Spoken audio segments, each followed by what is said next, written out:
शिक्षण क्षेत्रात करिअर घडवण्याची सुवर्ण संधी टिटवाळ्यातील जागृती स्पर्धा परीक्षा मार्गदर्शन केंद्रात आता सुरू होत आहे SNDT महिला विद्यापीठ मुंबई मान्यताप्राप्त diploma in early childhood care and education ACCED अर्थात मॉन्टेसरी टीचर आणि बालवाडी शिक्षिका अभ्यासक्रम 1 वर्षाचा रोजगारभिमुख अभ्यासक्रम मराठी, हिंदी आणि इंग्रजी माध्यमात उपलब्ध.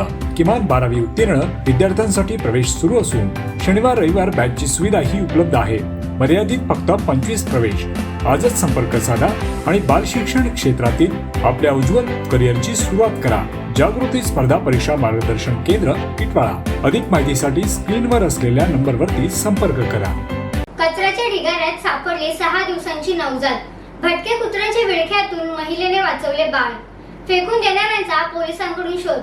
नेमकं काय घडलं पाहूया या रिपोर्टमधून. कल्याण पूर्वेतील कोळसेवाडी परिसरातील चिकनीपाडा येथे कचऱ्याच्या ढिगाऱ्यात 6 दिवसांची नवजात मुलगी आढळून आल्याने खळबळ उडाली आहे.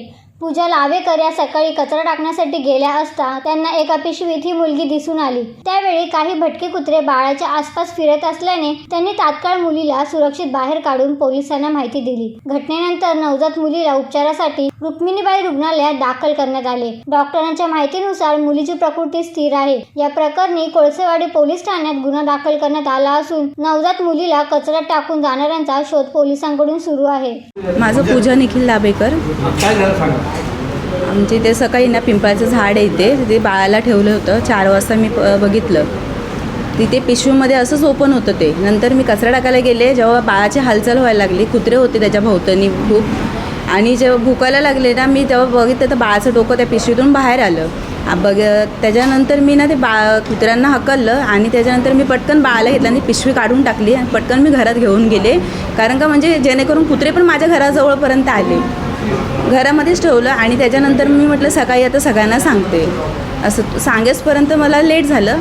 असं पूजा निखिल लाभेकर. जेव्हा मी बघितलं तर मुलगी आहे. मग तिथे आजूबाजूला माझ्या आजीला वगैरे बोलवलं. आजूबाजूवाल्यांना पण मग सांगितलं. मग त्यांनी सरांना फोन केला. पोलीस स्टेशनमध्ये फोन वगैरे केला त्यांनी. जे बाजूच्यांनी मग सगळ्यांनी प्रोसेस केली. मी doctor Sulakshana Prakash Tribhuvan, chief medical officer Rukminibai hospital. आज दिनांक 12 जून रोजी इथे एक नवजात अर्भक म्हणजे मुलगी आहे ती. इथे एक महिला घेऊन आलेली आहे आणि तिने असं सांगितलं की ते बाळ त्यांच्या घराच्या परिसराजवळ कोणीतरी अज्ञात व्यक्तींनी पिशवीमध्ये टाकून निघून गेलेले.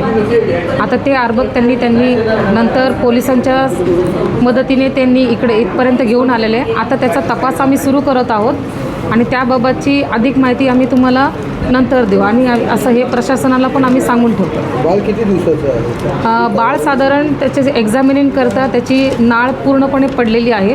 तर साधारण हे मिनिमम 7 डेजचं अर्भक असू शकतं. आता आपण त्याला चेक केलं, बाळाची तब्येत कशी आहे? बाळाची तब्येत अगदी सुदृढ आहे.